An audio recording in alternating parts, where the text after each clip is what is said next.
నేను చదువుతాను వినండి.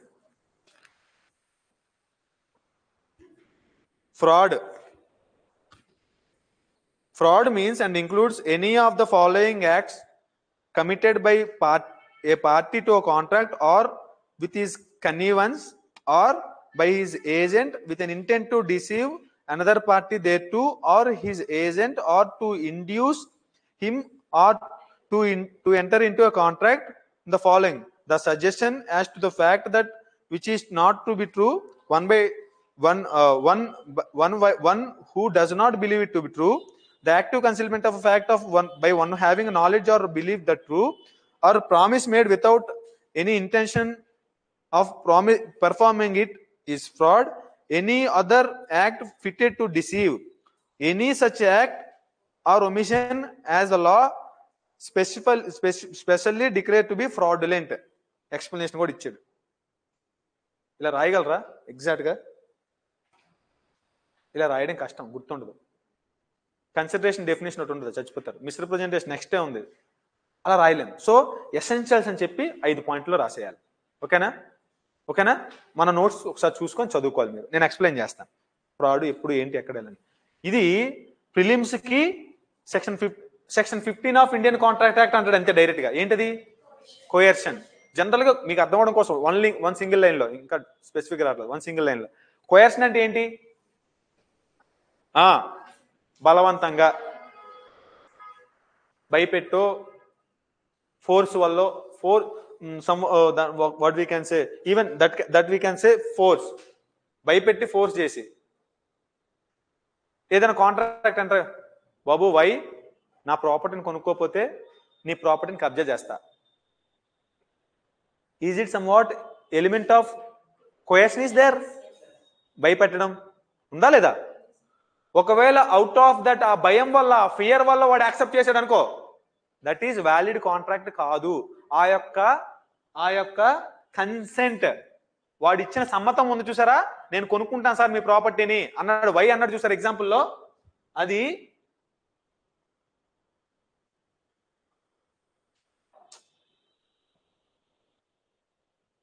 ఇదిగోండి నేను అమ్మాను కదా ప్రాపర్టీ, అమ్ముతాను అన్నాను కదా, ₹1,00,000 నా ప్రాపర్టీని, హౌస్ని ₹1,00,000 వీడు బలవంతంగా, వీడు కోయర్షన్ ద్వారా కానీ, అన్డ్యూ ఇన్ఫ్లుయెన్స్ ద్వారా కానీ, ఫ్రాడ్ ద్వారా కానీ, మిస్టేక్ ద్వారా కానీ, మిస్రిప్రజెంటేషన్ ద్వారా కానీ జరిగితే ఇది వ్యాలిడ్ కాంట్రాక్ట్ కాదు, వైడబుల్ కాంట్రాక్ట్. వైడ్ అంటే ఏంటి? అవాయిడబుల్.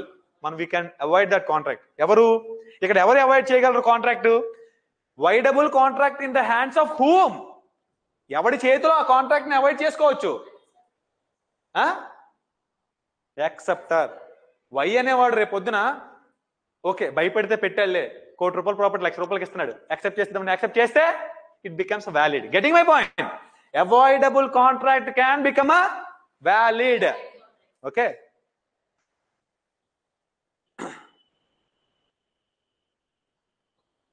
కోయర్షన్ జనరల్గా ఇక్కడ ఎలాంటివి జరుగుతాయి? జనరల్గా ఎలాంటి ప్లేసుల్లో జరుగుతాయి ఇవి? ఎలాంటి ప్లేసుల్లో అంటే ఎక్స్ వై బిజినెస్ ట్రాన్సాక్షన్ జరిగితే కొంచెం somewhat out of the box. X want to marry Y, acceptance ఇవ్వాల్సింది ఎవరు? వైకి ఎక్స్ నచ్చలే, కానీ వై పేరెంట్స్ కి ఎక్స్ నచ్చాడు, బికాస్ దుడ్లు బాగా ఉన్నాయి, 100 crores ఉన్నాయి. నచ్చుతాడా లేదా? ఆటోమేటిక్గా నచ్చుతాడా లేదా? ఈ పేరెంట్స్ నువ్వు పెళ్లికి ఒప్పుకోకపోతే మేము చచ్చిపోతాం అంటున్నారు. పెళ్లి చేసుకొని ఏదైనా పో, కానీ పెళ్లికి ఒప్పుకో అంటున్నారు. ఎందుకు? 100 కోట్లు చూసి. ఆమెకు నచ్చలే, ఒప్పుకుంది. నేను హ్యూమరస్ వేలో చెప్తున్నాను. హిందూ మ్యారేజ్ యాక్ట్ లో కండిషన్స్, వ్యాలిడ్ మ్యారేజ్ అని చదివాం, గుర్తుందా? అవి గుర్తుపెట్టుకోవాలి. ఇది కాదు కాంట్రాక్ట్ అంటే contract, but these kind of contract also ఉంటాయి. Coercion, because of what reason she agreed to marry? ఏ reason? Because of coercion from her parents. అంతేనా? థ్రెట్ అవన్నీ ఉంటాయి. Threat or attempt to commit threat, suicide వేసుకుంటాం. సినిమాల్లో చూపిస్తారు చూసారా, poisons చూపిస్తుంటారు ఏదో సినిమాలో, హీరోయిన్కి పాయిజన్ చేతితో పట్టుకొని ఎక్కడైనా మాట్లాడితే పాయిజన్ తీసి చూపిస్తుంటారు.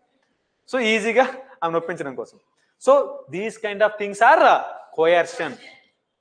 అన్డ్యూ ఇన్ఫ్లుయెన్స్ అంటే అన్డ్యూ ఇన్ఫ్లుయెన్స్ అంటే ఏంటి?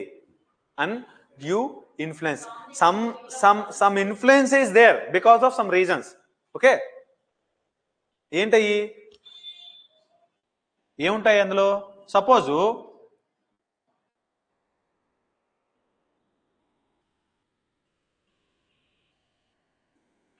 స్టూడెంట్ టీచర్ ఉన్నారనుకో. ఎవరున్నారు? ఆర్ స్వామీజీలు ఉంటారు కదా, వాళ్ళు ఎవరు? డిసిపుల్ అంటే ప్రీస్ట్ అండ్ డిసిపులా? ఇందులో ఎవడు డామినెంట్ పర్సను?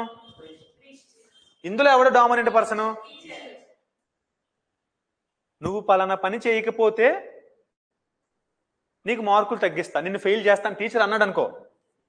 ఈ స్టూడెంట్ పాపం కన్సెంట్ ఫ్రీగా ఇస్తుందా ఆర్ ఒక రకమైన ప్రెజర్తో ఇస్తుందా?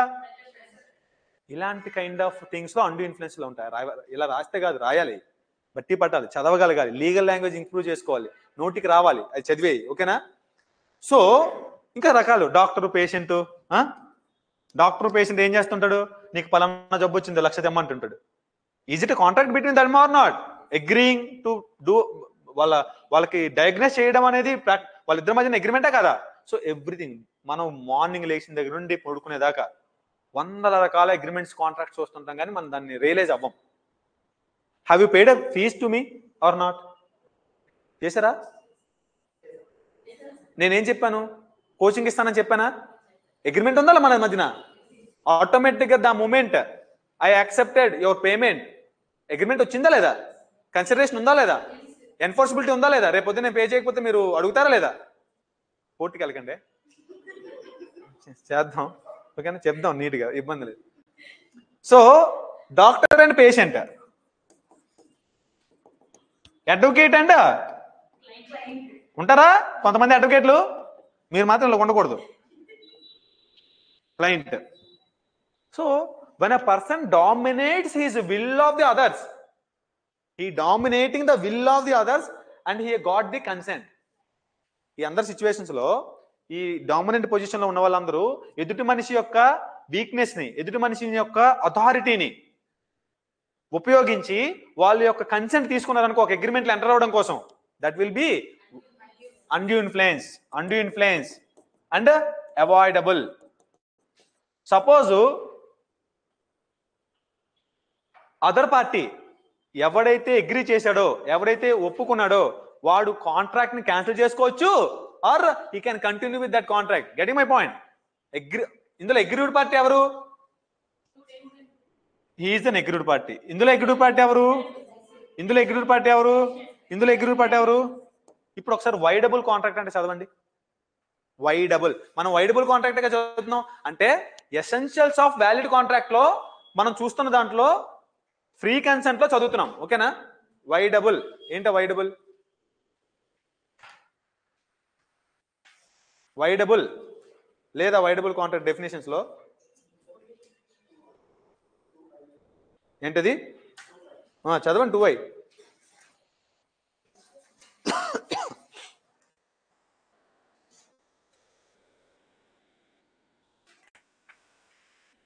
an agreement, చూడండి 2i, an agreement which is enforceable by law. ఏంటి? an agreement which is enforceable by law at the option of one or more parties thereto, but not at the option of other or others. ఏంటి? వైడబుల్ లో ఎవడైతే one or more parties, not the others. One అంటే ఎవడు? Agreed party. ఆ agreed party ఎవడు? Why. నేను చెప్పిన example లో వై. ఓకేనా? ఆర్ ఎల్స్ అండ్యూ ఇన్ఫ్లుయెన్స్ లో వస్తారు కదా పర్సన్స్, లెసర్ డామినేషన్ ఉన్న పర్సన్స్. ఓకేనా? పేషెంట్ డాక్టర్ పేషెంట్ రిలేషన్షిప్ లో పేషెంట్, అడ్వకేట్ క్లయింట్ రిలేషన్షిప్ లో క్లయింట్, డెసిపుల్ అండ్ ప్రీస్ట్ విషయంలో డెసిపుల్. కొంతమంది బాబాలు ఏం చేస్తుంటారు? పిచ్చి పిచ్చి పనులన్నీ చేస్తుంటారు because of their dominant nature. ఓకేనా? సో అలాంటి కన్సెంట్ ఏదైనా ఉంటే అది వ్యాలిడ్ కాంట్రాక్టే కాదా? వ్యాలిడ్ కాంట్రాక్టే కాదా? Valid contract. But it is a voidable contract. ఎవరి ఆప్షన్ లో? Acceptor or the person who agreed, the person who agreed it because of that contract. ఓకేనా? ఫ్రాడ్ ఏంటి? Fraud some deception, some deceive intent తో చేసే పనులు నేను చూద్దాం. Misrepresentation. Fraud కి మిస్రిప్రజెంటేషన్ డిఫరెన్సెస్ అడుగుతాడు 5 మార్కులకి. Very very important. చూడండి, అందులో ఇచ్చాను. ఓకేనా? చూస్తారా? మీకు మెటీరియల్ రాలేదా? ఓకేనా? తర్వాత mistake of fact, mistake of law 2 ఉంటాయి. ఓకేనా? ఆ రెండిట్లో ఏది వైడ్, ఏది వైడబుల్ చూద్దాం. Mistake of fact, mistake of law. Next ఏంటి? ఇంగ్రీడియంట్. ఏం చూసాం ఇప్పుడు దాకా? ఇంగ్రీడియంట్ చాలా ఫాస్ట్గా చెప్పాలి. దానికన్నా ముందు offer, acceptance, free consent. Next important capacity చూడాలి. ఏంటి? ఇందాక చూపిస్తా, అందులో ఉంటుంది. బట్ కెపాసిటీ అంటే ఏంటి? క్యాపబిలిటీ. ఏంటి ఆ కెపాసిటీ? కాంట్రాక్ట్ లోకి ఎంటర్ అయ్యేవాడు ఎవరు? Major and sound mind. And sound mind or sound మైండా? అమ్మయ్యా, మేజర్ అండ్ సౌండ్ మైండ్. ఇంకా నెక్స్ట్ ఏంటి? Not disqualified by law. ఎవరైతే పర్సన్స్ ఉన్నారో they should not be disqualified by law. Say for example convicted persons or convicted persons cannot be disqualified by law. Suppose ఎవరికో ఒక 10 years punishment వచ్చింది అనుకో, వాడు release అయిన తర్వాత can he enter in to the contract are not? Insolvent persons ఉంటారు. ఎవరు insolvent persons? Insolvent persons అంటే ఎవరు? ఐపీ పిటిషన్ పెడుతుంటారు. అంటే ఆస్తుల కన్నా అప్పులు ఎక్కువ ఉన్న వాళ్ళు. వాడు అప్పులు ఎక్కువ ఉన్నాడు అనుకో, వాడికి ఇంకా ఆస్తులు లేవు, అప్పులు ఉన్నాయి. నువ్వు వాడితో కాంట్రాక్ట్ ఎంటర్ అయ్యి రేపు పొద్దున వాడు కాంట్రాక్ట్ చేయకపోతే నువ్వు వాడి దగ్గర నుంచి ఏమి రికవరీ చేసుకోగలవు? If he breach the contract, isn't it? అందుకని ఇన్ సమ్ ఇష్యూస్ లో he cannot enter in to the contract. Alien enemy. ఎవడే alien enemy? Suppose for example tomorrow or is there Pakistani should not enter in to the contract with Indians అని చెప్పి ఒక లా ఉందనుకో, example sake. లేదు, అట్లాగా అలా ఉండడానికి లేదు. బికాస్ ఇంటర్నేషనల్ ట్రీటీస్ ఉంటాయి.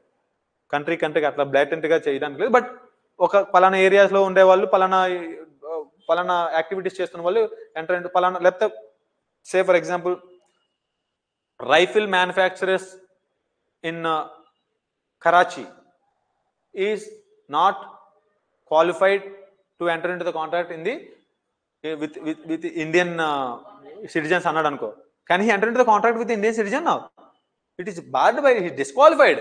ఓకే, చూద్దాం అవన్నీ. చూడడం అంటే ఆల్మోస్ట్ చెప్తున్నాను, అది రేపు నుంచి చూసినప్పుడు కొంచెం డీటెయిల్గా వెళ్ళి చూద్దాం. ఓకేనా? ఇప్పుడు ఇంకా ఏమున్నాయి? సో మెజారిటీ అంటే చూసారు కదా, వెన్ హీ కంప్లీట్స్ 18 years, 21 కాదు 18 years. ఓకేనా? అక్కడేంటి హిందూ మ్యారేజ్ యాక్ట్ లో Hindu capacity 21 for whom and 18 for whom. So మర్చిపోతున్నారు ఎప్పుడప్పుడే. మరి అడగన Hindu marriage act grounds of Hindu marriage, grounds of divorce చెప్పాయి నువ్వు. వరుసగా చెప్పాలి. చెప్పు. Cruelty, desertion, yes. ఇంకా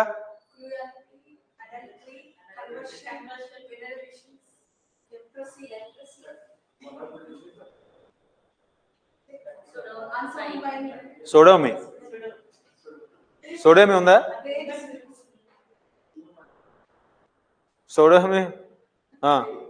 సోడోమి బెస్టియాలిటీ గుర్తొస్తున్నాయి సార్. ఏంటో సార్ ఎప్పుడు సార్? లెప్రసీ ఉందా ఇప్పుడు? లెప్రసీ అని చెప్తున్నారు ఇటు ఎంత నుంచి. It has been already. ఇప్పుడు now it is not the ground. Hindu marriage act మీరు రాలే? వీడియో చూడలేదు సార్, క్లాస్ వినలేదా? చాలా ఇంపార్టెంట్. అంటే గుర్తుంటున్నాయా? చదువుతున్నారా? కంటిన్యూస్ గా రాస్తున్నారా? ఇదే ఇంపార్టెంట్. ఎప్పుడు అడిగినా చెప్పగలగాలి. ఎప్పుడు అడిగినా ఎగ్జాక్ట్ గా రాయాల్సిన అవసరం లేదు, బట్ ఎంతో కొంత రిలవెంట్ గా రాయగలిగితే సరిపోతుందా లేదా? ఇనీషియల్ స్టేజెస్ లో ఏంటో ఇంత కష్టపడతాను నేను. టైం ఎంత అయింది? 7:35. Next, what is the another essential ingredient to become a valid contract? Consideration. Yes. Section 12 చూసారా? Section 12 తీయండి. Section 10. Section 10. What agreements are contracts అంటే అర్థం ఏంటి? వాట్ అగ్రిమెంట్స్ ఆర్ కాంట్రాక్ట్స్ అంటే అర్థం ఏంటి? ఎప్పుడు అగ్రిమెంట్స్ అనేవి ఎప్పుడు అగ్రిమెంట్స్ కాంట్రాక్ట్ గా మార్చబడతాయి. ఏంటది? All agreements are contracts if they are made by the free consent. Free consent ఉండాలి లేదా పార్టీస్? ఆ ఫ్రీ కన్సెంట్ లో ఎలాంటి వాటి వల్ల ఇన్ఫ్లుయెన్స్ అవుతుంది free consent? Coercion, undue influence, fraud, misrepresentation and mistake. Sequence గుర్తుపెట్టుకోండి. Parties to and competent to competent అంటే ఏంటి? Free consent of parties. Competent అంటే capacity, age or unsoundness, sound mind for lawful consideration. అది important ఇక్కడ. ఓకేనా? ఏంటది? Lawful.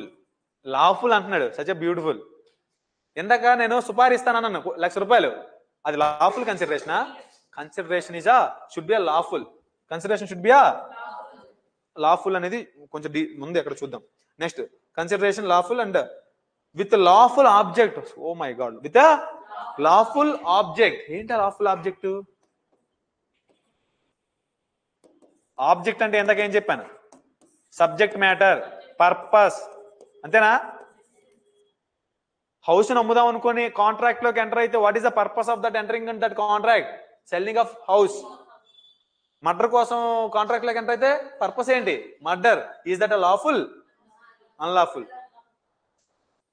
కానీ agreement murder నుంచి శిక్షకి బయట పడేయమని చెప్పి అగ్రిమెంట్ ఎంటర్ అంత అవుతారు client, advocate. Is it lawful? Client advocate దగ్గరకు వచ్చి సార్ మర్డర్ చేశాను సార్, మర్డర్ నుంచి బయటపడేయండి, మీ ఒక is it lawful? What is the purpose? అంతేనా? సార్ మర్డర్ చేశాను సార్, నన్ను బయటపడేయండి. ఓకేనా? మరి అదే కదా జనరల్గా ఉంటుంది అగ్రిమెంట్ అడ్వకేట్ కి క్లయింట్ కి. Is it lawful? లాఫులేనా?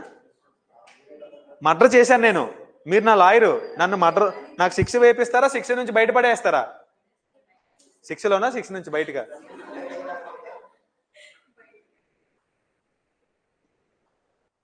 So object, purpose of contract. ఓకేనా?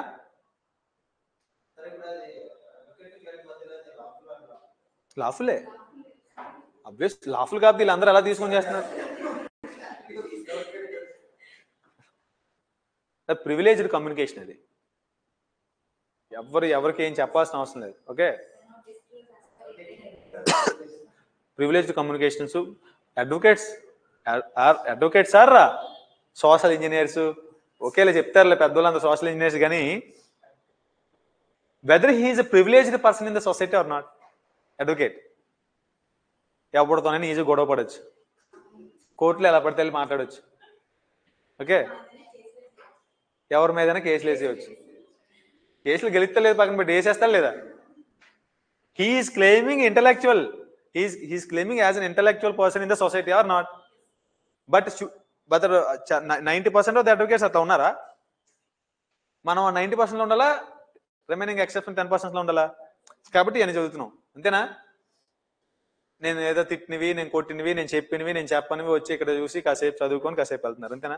ఇంటికి వెళ్ళి చదవాలి అని నా అర్థం, నా మీనింగ్, నాకు రిక్వెస్ట్. ఓకేనా? ఎప్పుడప్పుడు చదివేసుకుంటే ఏముండదు. ఓకే? మీకు ఇప్పుడు ఆ మెటీరియల్ చాలా సింపుల్ కదా, ఇదంతా చదివితే ఏం అర్థం కాదు. సార్ ఇదేంటి సార్ వేరే కన్నా ఇదే పద్ధతి ఉంది సార్ అనకండి. మీరు రేపు పొద్దున ఎగ్జామ్లో రాయాలి. కొంపతీసి రేపు పొద్దున మీరు వాట్ ఆర్ ది సెక్షన్ 10 గురించి రాయండి, essential ingredients of valid contract అంటే ఇది రాయకూడదు, పాయింట్ వైజ్ రాయాలి. Essential ingredients of valid contract అని చెప్తూ ఆ పాయింట్స్ రాయాలి, ఒక్కొక్క దాని గురించి ఎక్స్ప్లెయిన్ చేయాలి. Suppose say for example voidable contract అంటే చెప్పానా? వైడబుల్ కాంట్రాక్ట్ ఫ్రీ కన్సెంట్ గురించి. ఫ్రీ కన్సెంట్ గురించి చెప్పినప్పుడు ఫ్రాడ్, రిప్రజెంటేషన్, మిస్రిప్రజెంటేషన్ ఇక్కడ ఉన్నది రాయకూడదు, ఇక్కడ ఉన్న దాన్ని బేస్ చేసుకొని సింపుల్ ఇంగ్లీష్ నేను ఇచ్చింది రాయాలి. రాస్తారా ఎగ్జామ్లో? ఇప్పుడు lawful object very very important అండి. లాఫుల్ ఆబ్జెక్ట్ ఏంటా? లాఫుల్ ఆబ్జెక్ట్ ఒక్కసారి చూద్దాం. ఫ్రీ కన్సెంట్ ఇదేంటంటే ఫ్రీ కన్సెంట్ కన్సెన్సస్ యాడ్ ఈడియం అంటే ఏంటి? మీటింగ్ ఆఫ్ మైండ్స్ అంటే ఏంటి మైండ్స్? ఏంటి సార్ మీటింగ్ ఆఫ్ మైండ్స్? మీరు ఎప్పుడు చూసినా మరి ఇప్పుడు మీటింగ్ ఆఫ్ మైండ్స్ ఉందో లేదో ఇందులో చూడండి ఒకసారి. XY. X want to, X is having red car, white car, black car. ఎన్ని ఉన్నాయండి?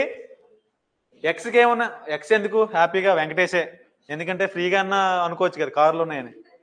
అమ్మయ్యా సాటిస్ఫాక్షన్ అన్న వస్తుంది అట్లీస్ట్. ఎవడో ఎక్స్కి ఇవ్వడం ఎందుకు, 3 కార్లు నాకే ఉన్నాయి అనుకుందాం. Venkatesh is having a red car, white car, black car. He want to sell one of that car. He want to sell one of that car. ఆ వన్ ఏంటో చెప్పట్లేదు ఈడు. ఈడేమంటాడంటే I want to sell one car. ఈడు I want to buy one car. ఏ car? నువ్వు ఏ car అమ్ముదాం అనుకుంటున్నావు, ఏ కారు కొందాం అనుకుంటున్నావు? There should be some meeting of mind or not? Consent. Consent is derived from the word consensus. Consensus ad idem, meeting of mind. Offeror ఏదైతే అమ్ముదాం అనుకుంటున్నాడో ఆఫరీ అదే కొనాలనుకోవాలి. Then there should be consensus ad idem, meeting of minds ఉంది. Understood as same thing in same sense అంటాడు. ఏమంటాడు? Same thing in same sense, some times sense. ఇప్పుడు ఏమనాలి అప్పుడు? Whether this offer is valid offer. Offer should be definite. డెఫినెట్గా ఉండాలా? ఏ car అమ్ముతావో ఏడు ముందు, ఓకేనా? That offer should be a definite one and certain. ఆ రూల్స్ చూద్దాం, don't worry, but example sake. So ఇక్కడ ఇతను అమ్ముదాం అనుకుంటుంది రెడ్ కారు, వై కొంటాను అనుకుంటుంది బ్లాక్ కారు. అవుతుందా? వ్యాలిడ్ కాంట్రాక్టా? వ్యాలిడ్ ఆఫరా? అందుకే ఏమంటున్నాడంటే కన్సెన్సస్ ad idem. కన్సెంట్ అనేది ఫ్రీగా ఉండాలి. కన్సెంట్ ఫ్రీగా ఉండడమే కాదు, ఆ కన్సెంట్ అనేది మీటింగ్ ఆఫ్ మైండ్. వాడు ఏదైతే అమ్ముదాం అనుకుంటున్నాడో ఇది కొందాం అనుకున్నది కూడా సేమ్ అయి ఉండాలి, ఓకేనా? అది చూద్దాం. Consensus ad idem, free consent. What lawful object and lawful consideration. Lawful object we are seeing now. ఏంటండి lawful object we are seeing now? అదిగోండి చూసాం కదా, section 15 free consent. Consent is set to be free consent when it is not caused by following: coercion, influence, fraud, misrepresent, mistake. ఓకేనా?